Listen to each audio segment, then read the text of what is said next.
Hey, everybody. Thank you so much for joining us at our San Diego Comic-Con panel for the Master Chief Collection. We know we're the first panel slot of the day. We had to wake up early. We know you had to wake up early to get here. So it means a lot, and we're really glad that you're joining us. This is our second panel for the Master Chief Collection. We talked a lot about the game at RTX in Austin earlier this month, and we've got a lot of new things to share. So I'm really excited to get started, and I'll start by introducing everyone. My name's Andy Dudinsky. My friends call me Bravo, and I'm community manager for Halo at 343 Industries, and I've got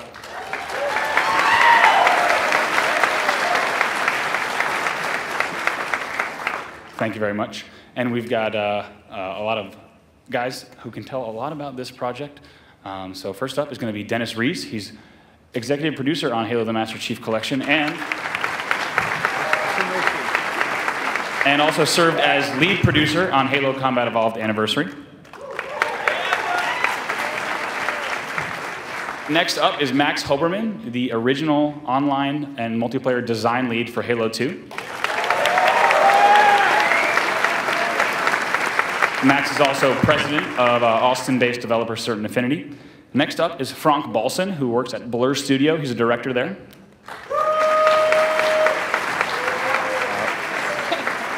Blur is a studio that some of you might be familiar with. We're going to talk a lot about their work, but they've worked on things like the Halo 4 TV trailer, as well as Halo 4 Spartan Ops. And next up, certainly last but not least, is a man you all know, Frank O'Connor, franchise development director at 343 Industries.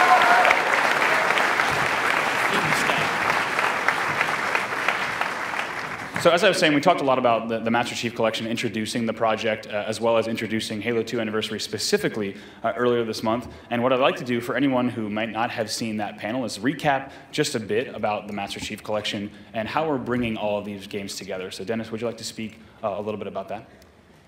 Yeah, so, I mean, right from the get-go, there's so much content in this offer, right? We have Halo 1 Anniversary, Halo 2 Anniversary, Halo 3, Halo 4.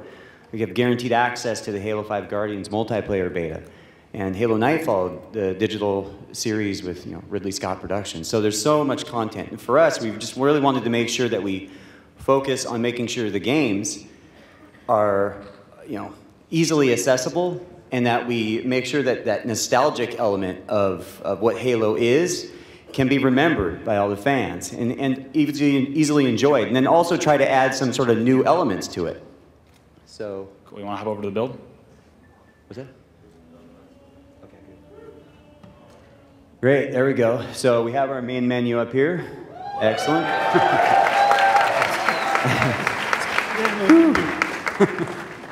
So right away you see, for us, we really wanted to make sure it was easy to launch into all these games. And the way that we were able to do that was by taking off sort of the user interface level or layer for all of the individual games and creating a single user interface that connects them all. And that really allowed us to do some pretty cool things so that you could just jump in here and immediately just start playing any game. Since they're all on one disc with the Xbox One, we were able to do that. And so as we looked and we started thinking about, we want to make sure people can have those same great memories that they were always playing. Back in the good old days, so we unlocked every mission. We didn't want to have to make people play through each game all again so they can get to those favorite missions that they love so much about each of their games. Well, when we did that, that opened up new opportunities for us to allow people to play Halo the way they want to play Halo. So if you out there want to love vehicles, you can come into, say, Halo CE Anniversary and just play maps, all the missions that actually have vehicles on them. So now you can really begin to customize how you want to play Halo. It gets a lot more interesting when you start applying that logic across all games. So suddenly you can have the incredible Master Chief Saga Marathon, where you just start from the first level of Halo 1 and play non-stop to the end of Halo 4. Yeah, seriously. I guarantee a good portion of this audience is going to give it a try. Please take frequent bathroom breaks, please. Have you done this, Dennis? Yeah. I'm in test right now. Yeah. It's not pretty. No, but a lot of fun. I'm really excited for all the fans to begin to play, Halo sort of as they want to play Halo. And for us, that was really important to make sure we had this as sort of like a single experience. Well, campaign is only part of what Halo is. There's a lot more. There's also multiplayer. And multiplayer is, well, quite incredible with Halo, especially when you start to think about all of the maps that exist. There's over 100 multiplayer maps. We're talking every single map created for Halo, which includes all the PC versions as well. So when you start like cycling through some of these, it just gets kind of ridiculous. Yeah, it's a lot of maps. So making sure all of this content was easily consumable was important to us. And so, you know, we wanted to set up a process where you go in, you search for a match, and then what it does is it brings, based on whatever game you love, in my case it's Team Slayer, but you jump in, you're matched with a bunch of people who also love Team Slayer, and then you get to vote on what version multiplayer you want to play. So if it's Halo 1 and everyone in your party wants to play Halo 1, you can do that. It's going to load up the original multiplayer from Halo 1.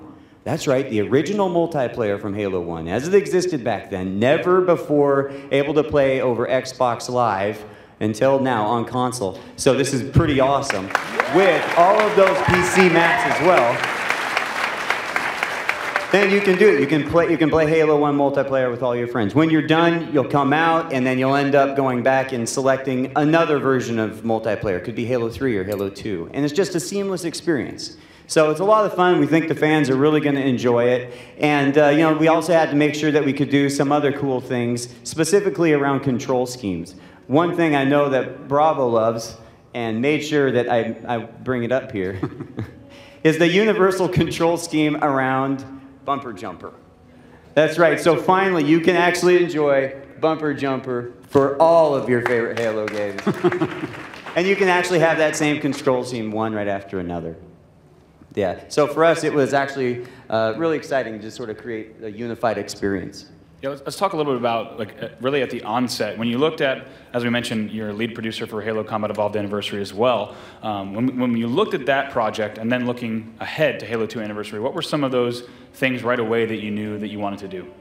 Well, so as we thought about, as we thought about campaign, we knew it was going to be important for, yeah, you need to switch to. I think we're going to fire up a running build of campaign for the first time in a panel right now. Yeah, that's right. So you guys are looking at Cairo Station. And you know, right away for us, what was really important when we started thinking about Halo 2 Anniversary, the campaign, and remastering it, we had to make sure it played identical to the original game. So what we did was we took the original game code, just like in Halo 1 Anniversary, and we just sort of brought it right over to the Xbox One, and we hooked up two different rendering engines to it. So the original classic engine and rendering engine, and also a completely remastered next-gen rendering engine. This allowed us to do something what we call classic mode. So that at any point in time, you can hit the back button, or it's the view button on the Xbox One controller, and you can see what the game looked like 10 years ago. So here's what it looks like today, and this is what it looks like 10 years ago. Yeah, it's pretty significant. Now the awesome part is with the Xbox One, that switch is just instant, or just instantaneous. Thank you, Max. Or instant. And you know, it allows you to really have no gameplay interference, whereas the 360 version of that version, you know, is a little bit of a fade in, fade out. Additionally, we've added achievements. More achievements in this game than in any other Xbox game. That's 4,000 achievement points for this game alone. That's an incredible amount of achievements, and a lot of them have been changed and rewritten and make sure that everyone can have sort of a new creative way to play Halo. Additionally, skulls. Everyone loves the Halo skulls. They're hidden across the level, and once you find them, you can turn them on and you can modify your gameplay. There are more skulls in this game than ever before. There's over 30 skulls to change your gameplay. And then, of course, fiction. Fiction is always an important part here.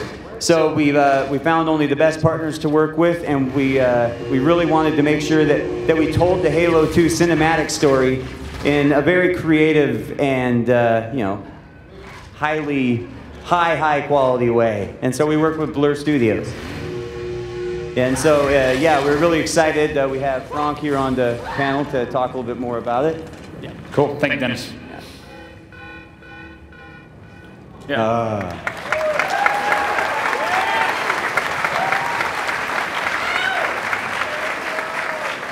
I think we'll get to more about the fiction and working with Blur a little bit later in the panel. One thing I'd like to do, kind of thinking along that same thought, though, is talk about how retelling the Halo 2 story really provides an opportunity to connect all the experiences that have been in the past and also the ones that are coming.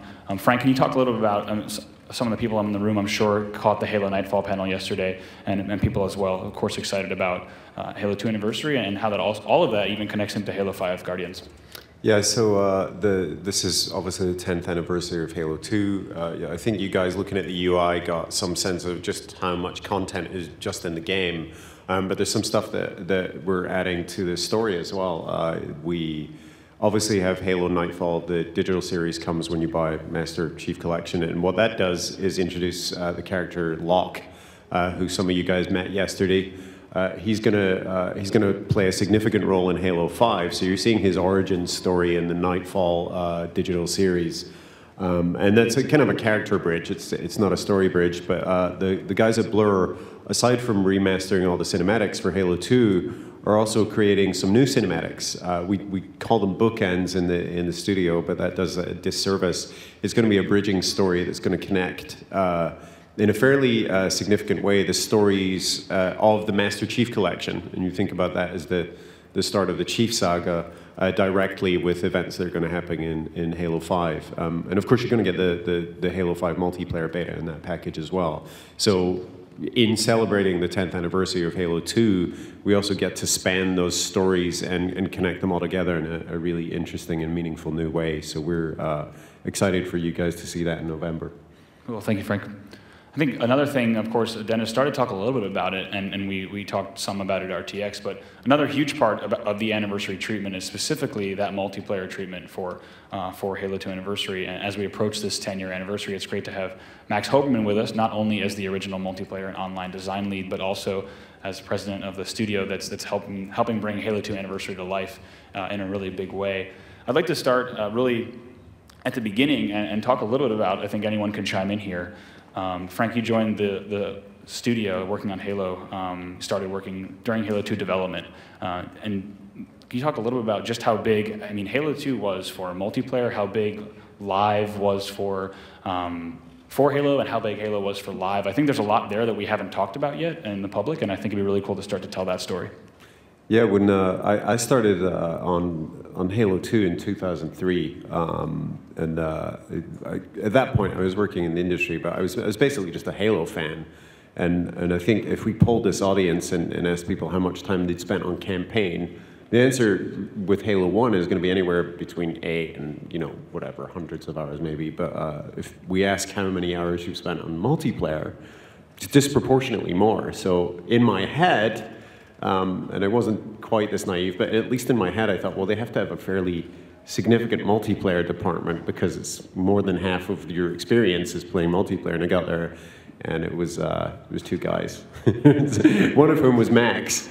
Yep. And that was the entire multiplayer organization, effectively. I mean, there's shared resources, but that was it. And it was crazy to see the scale of how campaign creates the assets in the sandbox for multiplayer, but it was insane to me that the multiplayer team, which had been responsible for so much joy and fun, was 2 guys, and Max was right in the middle of really, I think it's fair to say, radically changing how you play console multiplayer games, and I think philosophically.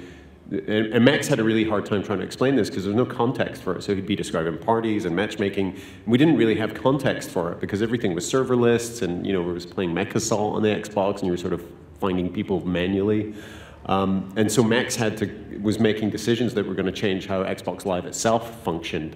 So we didn't even have the context to understand what he was really trying to do. But I think the way that he kind of bottled that idea for me was he was literally trying to take the fun parts of being in a LAN the social parts and the engagement parts and the friendships and the energy that's in that room and put that on Xbox Live. So he was trying to solve all these technical problems and all these design issues, but he was also trying to take these slightly undefinable things that you get from that social context of being in a basement LAN party blowing circuit breakers. And that was hard.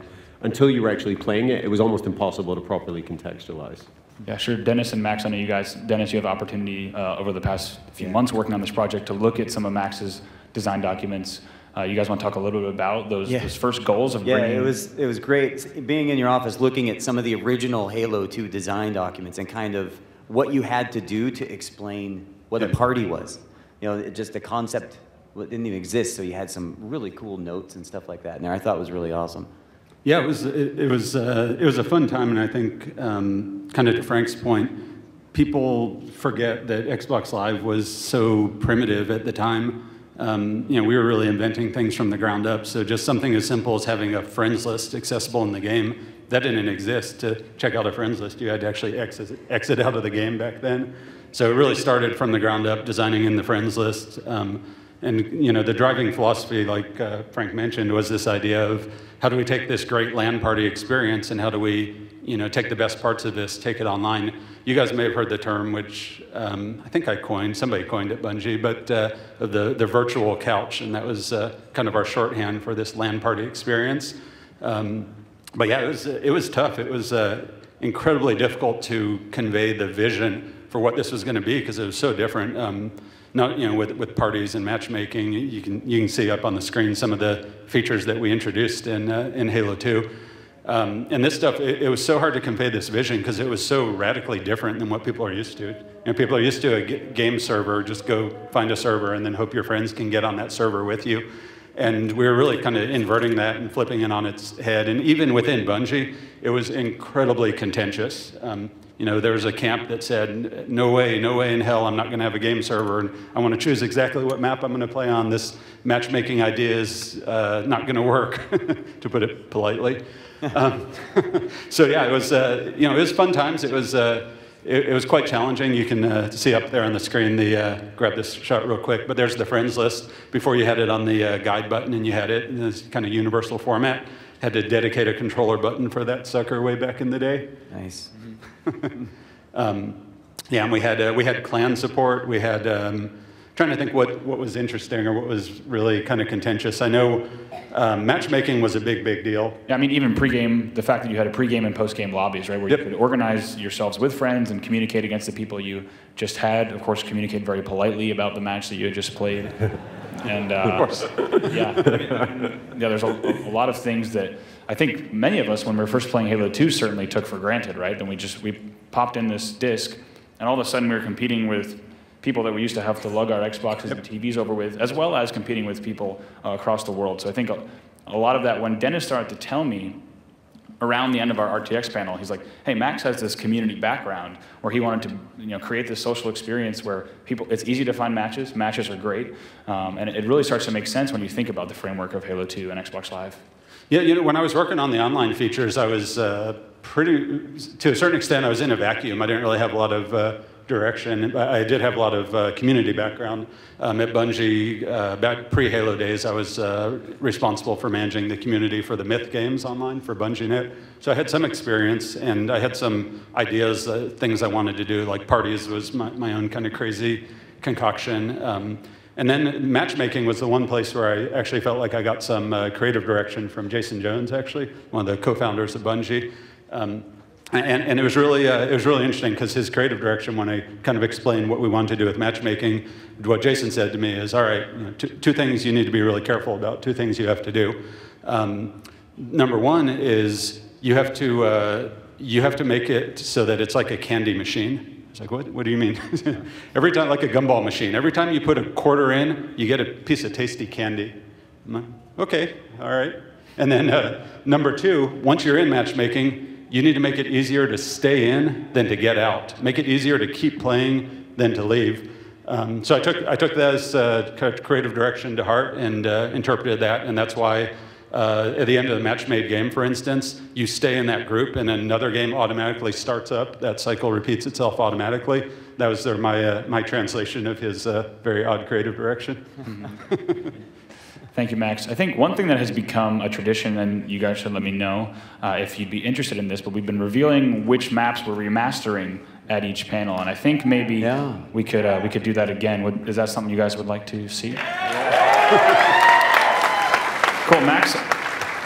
Max, I will actually let you do the honors. I think we're about to make it a tradition. So yeah, we talked when we were at RTX. We were talking about the multiplayer maps and the fact that all of these multiplayer maps that were so popular for Halo 2, maps like Midship and Lockout and Ivory Tower and these others, they were all designed right from the get-go. And we had such a small team, as Frank was mentioning, that we really had to kind of get our plans in order and get them locked. And that's actually true of all of the maps except for one. Does anyone here know which one map we added very, very late in the game? Shout it out if you know it. Zanzibar. Tombstone. Interesting. What? Say it again? Zanzibar, I heard it. That's right. So we're bringing back Zanzibar. Very excited about that. The original screenshot, even. Yeah, that is an old screenshot.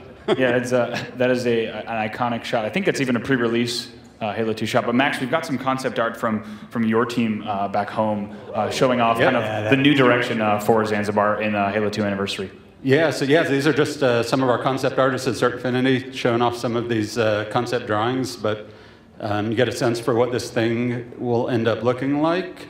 And I think we even have some screenshots, maybe, of a work in progress. Yeah, this is a first look at Zanzibar in Halo 2. Yeah, work in progress, keep in mind.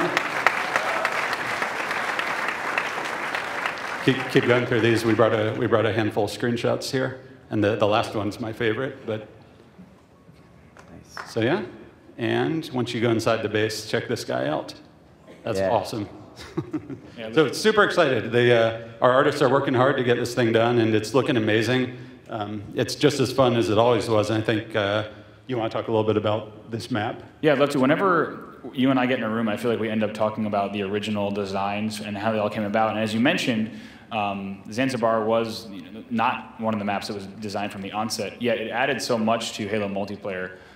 Specifically in the fact that how it would work for asymmetrical round-based game types, and how that was a totally new thing never before seen in Halo. And I think sometimes even that is taken for granted as well. So we could talk about some of the goals that you had with Zanzibar, and also the fact that why it came about and why it came so late in the game.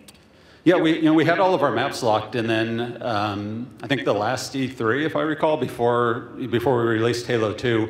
Pete Parsons and Jason Jones came to me and said, "Hey Max, the campaign. There's just no way we can spend any time on E3. So multiplayer seems like it's in pretty good shape. So we need you to figure out what we're going to show at E3 this year." That's for multiplayer only. And keep in mind, I had a 2-man team. I think we were up to 3 people at that point in time. That was quite an undertaking to be responsible for our E3 showing. So we took a look at what we had, and we looked at all the maps, and we knew that we had a lot of really fun maps. We were having a great time playing them, but we didn't really feel that we had anything that really kind of showcased. Just put it simple, we didn't have anything that was really sexy enough. Anything that showcased some of the really cool stuff. Now we had some resources. We had some of the guys on the single-player team, the campaign guys, able to help us out. So we actually designed the new map. I think we did it. Chris Carney and I did the paper design for this whole map, Zanzibar, in over 1 weekend. That's it right there. That's the original paper design. When we really wanted to design a map for this one flag CTF game mode, which I'd kind of dreamed up, and we had it working on some of the maps, and it was fun, but we didn't really have a map that was kind of designed from the ground up for this game mode, this asymmetric round-based game mode where you had everyone on one team, on offense or defense. So yeah, we decided we'd showcase this one flag CTF on this map. You can see the red line on there. That's the original plan for the vehicle path.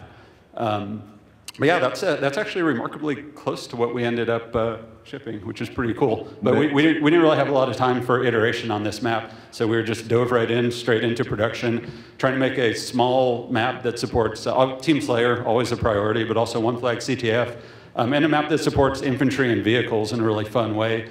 which we didn't feel like we had actually tackled previously. So this was one of the first ones that we felt really kind of nailed it. Lots of vehicle paths and infantry that has to cross the street, so to speak. Mm-hmm. Can you tell them your original vehicle plan for Zanzibar, the one that you ended up taking up? Oh yeah, I was telling these guys earlier that I was looking through some of my old notes. It's been a while since I worked on this stuff, and for a long time I actually planned on putting a Banshee on this map, which was just crazy. I don't know what I was thinking. Would have been fun, but it was crazy.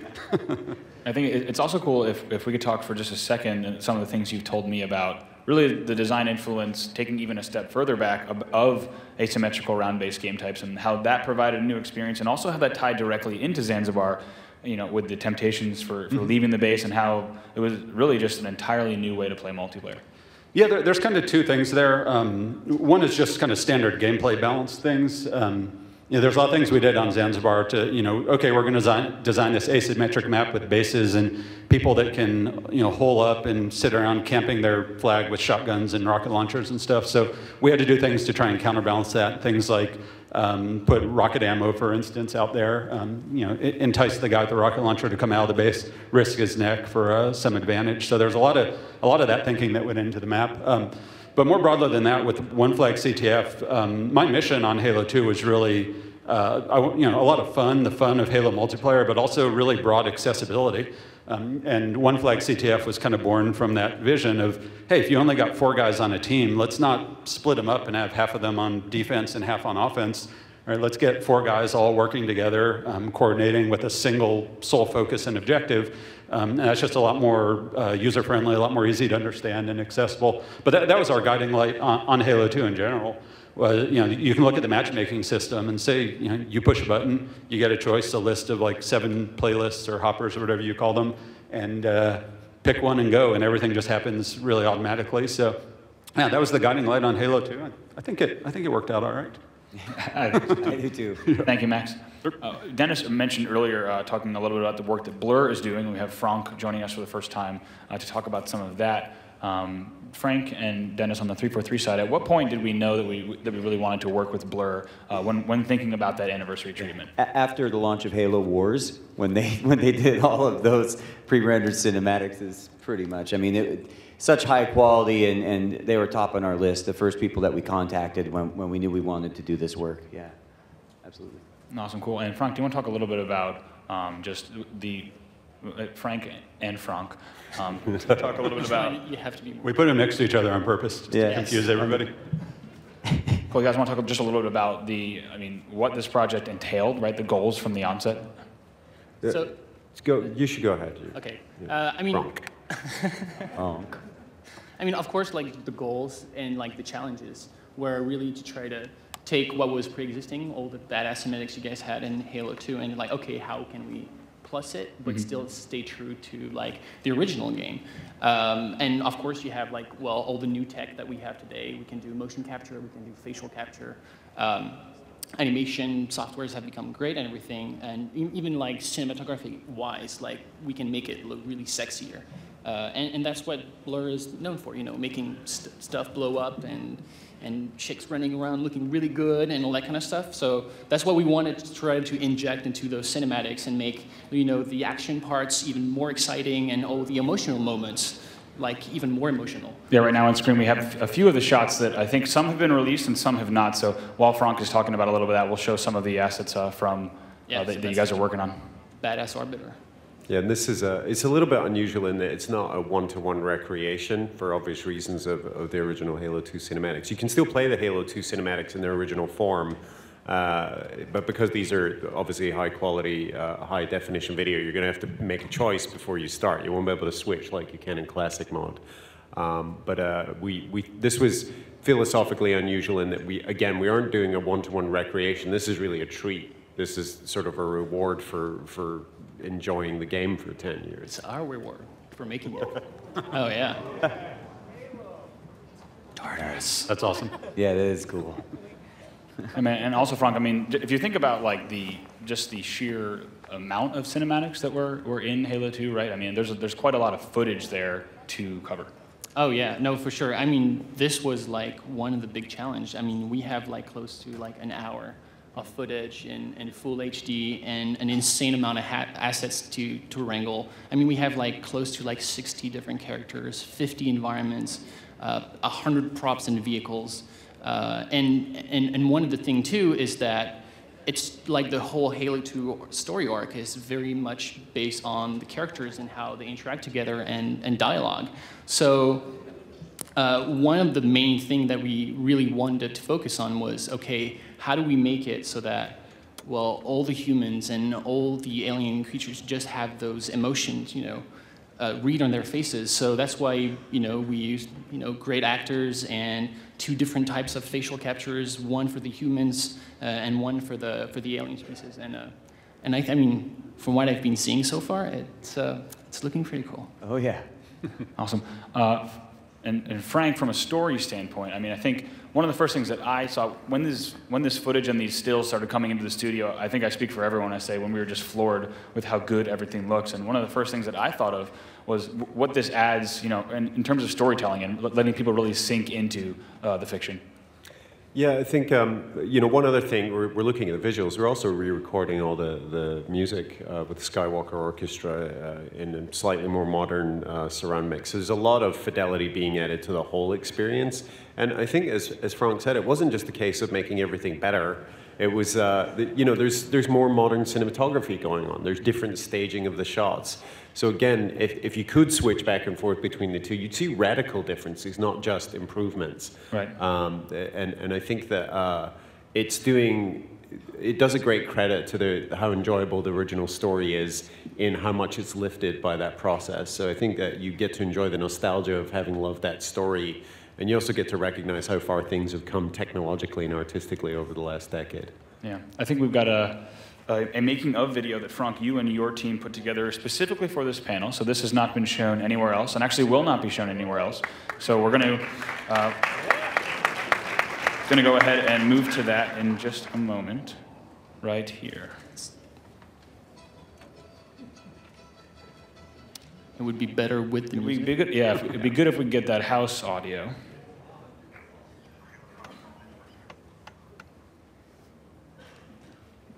Or maybe we could just like mime it.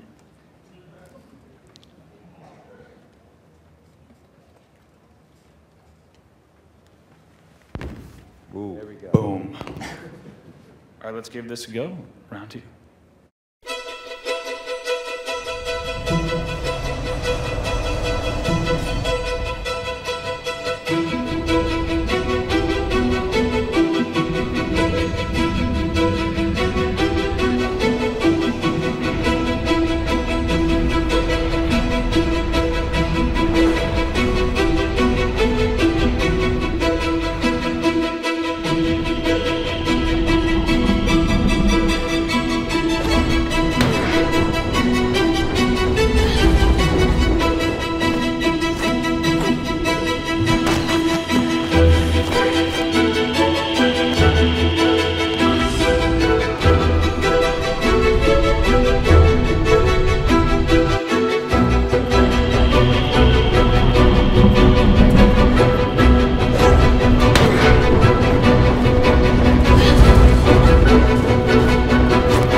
So Frank, what we saw there was just from, going from the original into a near final, beautiful version of that. We're still going to put a little bit of polish on top of that. Yeah, just a little more polish. Yeah. I think we'll go to talk about a little bit about the cinematic process.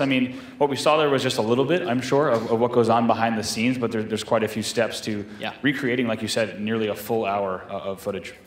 Yeah, for sure. So I mean, we're not gonna have like pictures for everything, but I'm gonna try to like condense it as much as I can because once I start talking about my job, I mean, you guys are still gonna be here in 2 hours. So despite the fact that all your characters were like already existing, we had to reconcept every single character's assets and environments in the whole game, just because we started with like the original game assets. And we needed to know what it was going to look like in high res. So that's the final model right here. So that's like the original asset with our light rig. And so that's basically where we started from. So we started concepting on top of that and iterating until we were like all happy with it. I mean, I think the Arbiter was a really great like example because it needed to be fresh and new, but still like and there's so many different versions of it. Oh yeah, totally. It was a lot of work. Yeah. It really came in good. So once this thing happens, like we concept everything, and then we just want to make sure that everything we have inside the cinematics just connects with the game. So that's why we need to make sure that all the designs are like cohesive. And if we take a look to like Sergeant Johnson a little bit better, just because he's like one of the main characters. Because he was a human, we were like, okay, we're going to go the mocap route. We're going to need to have like great facials, and so there is no other way for that than just like cast an actor that can do the body performance, the facial performance, that can act sitting. So there's actually a really funny story how we came to work with Damien. Is we were actually casting a lot of people, and then he just showed up at the studio to visit one of the animation supervisors, and we look at him and he's looking like, who's this guy? And he's like, oh yeah, he's an actor. Like, can you come? Can you just like read the lines? And he just like read the lines. We're like, okay, you know what? All the other guys, we're done. So this dude, we're like, okay, so this dude's like, oh, really? You mean like I have a job? Yeah, you have a job. Okay, great. and it's been hell since. I mean. Actually, we have we have Damien with us. You want to stand up and say hello? There he is.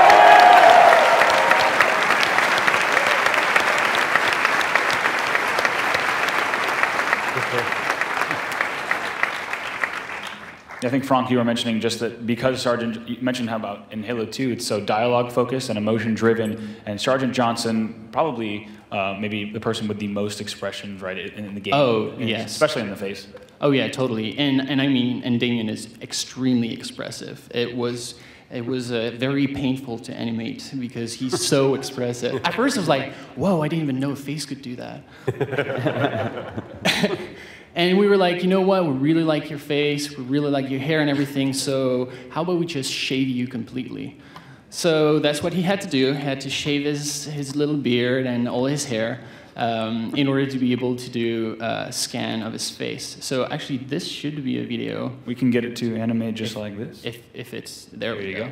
So that's actually like the scanning process that we went through at Light Stage. It's like this crazy complicated piece of technology, but what you get at the end is basically like a really, really super defined model with like all the textures, how the skin reacts to the light. And actually one of the first character we tried it with was Hood. And the guys at Light Stage sent us back the model, like with their like rendered and everything, and we looked at it, and it was like disturbingly like real. It was like crazy. And then Damien's scan came in, and all the other actors' scans came in. We actually scanned, I mean, I can't remember how many, I think like close to 10 or 15 people for this.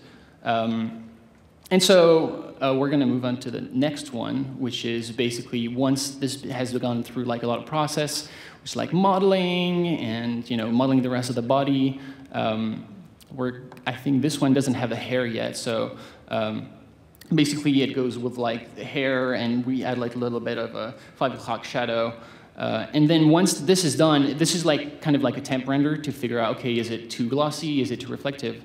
But we need to know if this is going to work as like a final image. So the supervisor of the project did like a quick like comp, like adding all the bells and whistles, and I think it's the next image. There you go.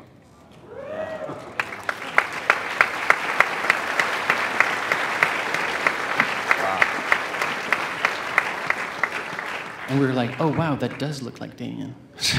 He's sitting right next to him. Yeah, I know. This is kind of weird from our view up here. view, It's like side by side. Although that does look like the sexier version of Damien. Yeah, sorry. Yes, more distinguished. So the next stage, once we have all those great models, of course, we model all the characters, all the props, the vehicles, all those like insane environments. I mean, those environments are so huge that it demands like a lot of work. But basically, once everything is created, then we have a step called rigging, where we put like bones and all that kind of stuff so that characters can move around. And in parallel, we do mocap. So I'm sure a lot of you guys know what mocap is. A lot of actors with like tight spandex suits and little reflectors on them. And this, I mean, what was really new and like hard on this project was the amount, again, like the volume of stuff to do. So we shot for like 24 days. 24 days of mocap to be able to create like the whole content. And what was really tough, and that's where having great actors proved to be essential, was we had to act to the original VO to make sure that the timing was going to be correct and that we could use the original VO on top of the actors. And because like your body performance is completely linked with what you say. So in that regard, we used the first facial mocap, the first facial mocap system that we use is like, you've probably seen a lot of making up, where you have like guys wearing helmets and like a little camera in front of them. And we use that for like all the prophets and all the brutes and the arbiter, all those guys, so that whenever they were going to say a line, it wasn't just going to be like, and those like mandibles moving and where it wouldn't make sense. Like everything actually works perfectly and syncs really well with the VO. Yeah, you had mentioned also how oftentimes like you have the face acting, I think, but sometimes separate from, the actual motion capture, and how I can't remember which actor and character it was, but how you had to ask someone to. Oh yeah, totally. So that's pretty much right after this. So basically, you do the mocap, then you bring everything into the 3D software. You create the layout, which is basically making like the blueprint for the whole project. And once this is done, we do the second part, which is another stage of facial capture for all the human characters. And for this, we use a different thing. I think you probably saw it into the video. At some point, you had the actress playing Keys. She was inside this kind of like time travel device. It's like this rig with like dark like neon lights, and actually they had to go like through an hour of makeup to put like fluorescent like paint on their face. And they looked like little Smurfs. It was pretty cool. So basically what it does, it's kind of like, it takes a scan of your face 24 times per second, and what you end up with is like the exact acting from your actor. But what was really tough was to sync the body movement, which, well, the thing is, with this rig, you can't move. Like, if you move, every time you're like, no, he's moving too much. No, he's moving too much. You have to move less, move less. And so what was really funny is that at some point during the sequence we just saw, for Keys, she's supposed to run, and one of my comments to her was like, so I'd like you to run more, but move less. And that's like, wait, what do you mean? Like, yeah, it was, and so we had literally, we had Damien sitting on his hands so that he couldn't move. For Keys, I was like sitting behind the chair and like holding her shoulders so that they wouldn't move and they could like act. Yeah, it was pretty intense. Awesome, and then eventually you get to that lighting in FX, which was the last scene that we saw there. Sorry? Eventually you get to that lighting in FX, and that was that last Yeah, exactly. So this thing goes like to animation before we go into the lighting. We do animation, it's kind of like a 50-50. Like, we have the actor's performance, but it needs to be enhanced depending if you're like on a human or if you're putting it on the arbiter, because the movements are going to be different. And you can see that it doesn't always work. Like, for instance, like the little grunts, whenever we put the mocap on them, because their legs were so tiny, we actually had to get like one guy running through the whole freaking volume, and he would just run like 3 feet. So that's where we're like, oh, okay, we're just going to have to keyframe those guys. Mm-hmm. But yes, once the animation is done, lighting comes in, and it makes it look from, it starts from gray, and then suddenly you have like light and shadows and textures, and it starts looking real, and it's just also, like freaking crazy. I think also explosions. And also, yes. Yes, And then effects. Very important part. Yes, exactly. Well, I mean, I think that's what Blur is known for, is like to blow shit up and stuff like that. Yeah. I mean, that's what we're good at. And I actually think we brought. I think we did. This is going to be a world premiere of the latest footage that you guys have brought, complete with a lot of explosions. So let's roll that.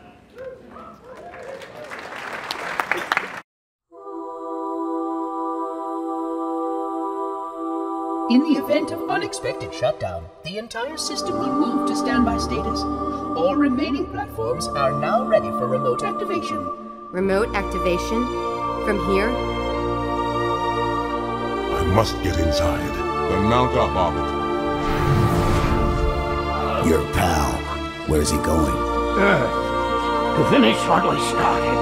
And this time, none of you will be left behind.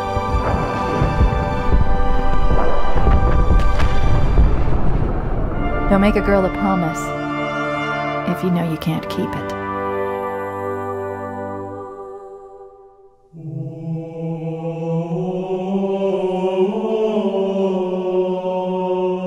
The chief is gonna jump in this tank, roll across the bridge, and blow up any inhuman son of a bitch dumb enough to get between him and the prophet of regret. Pull yourself together, because you're going with him.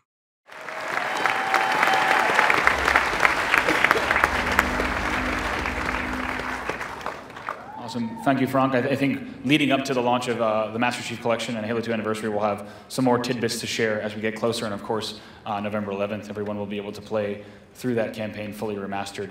Before we finish up, we've got a few things. The first of which is that after the Q&A, we will have a giveaway, which is going to be a, let me actually hold it up. Let's see. We'll have the details shortly, but this is an exclusive 1 of 4 Halo the Master Chief Collection, Xbox One. Only 4 were made, and this is actually lasered onto the Xbox One. So we'll have details after the Q&A if you guys do want to stick around. Be sure to stay in your chairs. But we'd of course like to thank everyone for coming later today, I think 12:30 at the Xbox Lounge, which is in the Hyatt. We're going to be doing a panel signing where you can also grab an exclusive Master Chief Collection poster that's only available there. You can meet all these fine panelists and talk to them. Maybe we'll probably have Damien swing by as well if he's free. He's free, so he's going to be coming too. Oh yeah, he's free. But I think with that, we're actually ready to get started. If you guys have any questions for us, we've got a few minutes for Q&A, so go ahead and line up at the microphones in the aisles. First off, I just want to say great presentation. We appreciate it. And Thank you, man. My question is, are you guys going to be fixing things or leaving things that kind of made Halo 2 unique, like BXR and stuff like that?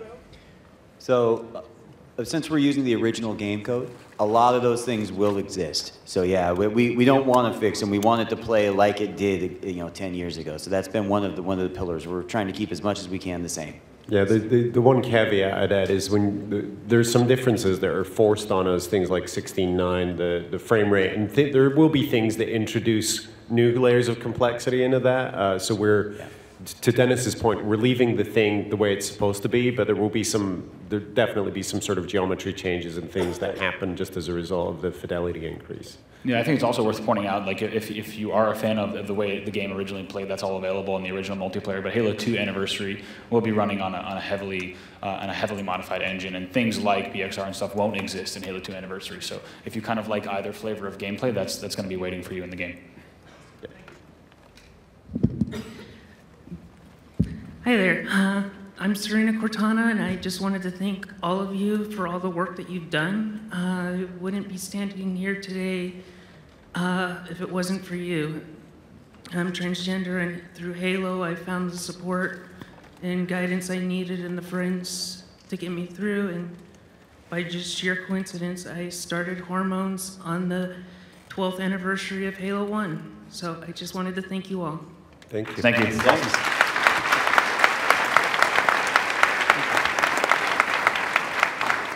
Hey. Hey guys. Hey. Hello.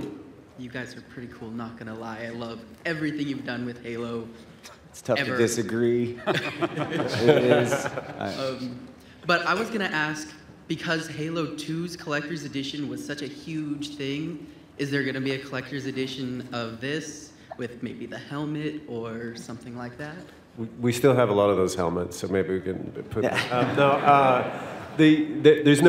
currently there's no plans for a limited edition. I think you guys are going to dig the packaging itself, and really this is kind of a collector's edition unto itself. I mean, certainly the content speaks to that, and I don't think, bluntly, you're going to get as much gameplay or content for $60 anywhere else this year. Whether you like it is a different matter, but no, at this point, there's no plans for a limited edition of that game. All right, cool. Thank you. Thanks. Thanks. As myself and I'm sure many other people are wondering, do you have any plans for a PC release of Halo 3 or the Master Chief Collection? Well, we have nothing to talk about right now. I mean, it's the type of thing where we're doing a lot of this because the fans keep asking for it. And, you know, if the fans want a PC release, they should keep asking for it. But we don't have anything to talk about right now. We will. Thank you. Hi, Halo Nightfall and the new characters look amazing, but I'm a huge fan of the novels, and I was wondering if we'd see any more of remaining Spartan 2s or Spartan 3s that come back. First off, I love your accent. Thank you. Thanks, Frank. Very, very sexy and compelling. Secondly, the original Spartan 2s are, well, you're going to see one of them for sure, Master Chief. But they're a thing we're fond of, and I bluntly don't want to give away any story spoilers for what we have planned for the historical Halo characters. But there are a lot of really interesting things related to your question that are going to become apparent in the next year or so. Thanks a lot. Thank you. Thank you, man. About what you said recently, I was about to ask for a PC version too, but I have another question in mind. You guys are doing an incredible job remastering these games and really respecting, obviously, the original source material. Did it ever occur to you, like, you're making Halo 1 and 2 look absolutely amazing, and then Halo 3 is probably looking like a 2007 game, like, in comparison?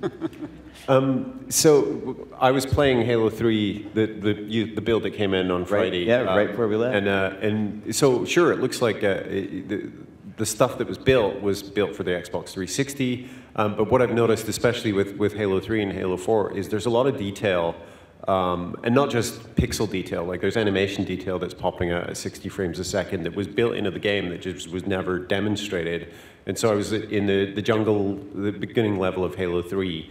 And there's absolutely new light coming through foliage in different ways, and this was all just in there, and the fidelity is really singing at this point. And I don't want to oversell it. Both of those games were still built for the last generation of hardware, but I think that, bluntly, Halo 3 and Halo 4 in particular wouldn't benefit from the anniversary treatment anywhere near as much as the OG Xbox stuff. So I think you're going to be really pleasantly surprised by how the campaigns on those look at 1080p and 60 frames a second. It's definitely going to look a lot better and play better on the Xbox One. Yeah, and something I noticed as well, just even things like on the fist of a Spartan, you'll notice the overshield actually has this thin glow that I don't think was ever seen on Xbox 360. So it's cool. The rack slide animation on the pistol, and there's loads of things that just pop out that were there, but were hidden by the fidelity at the time. Yeah.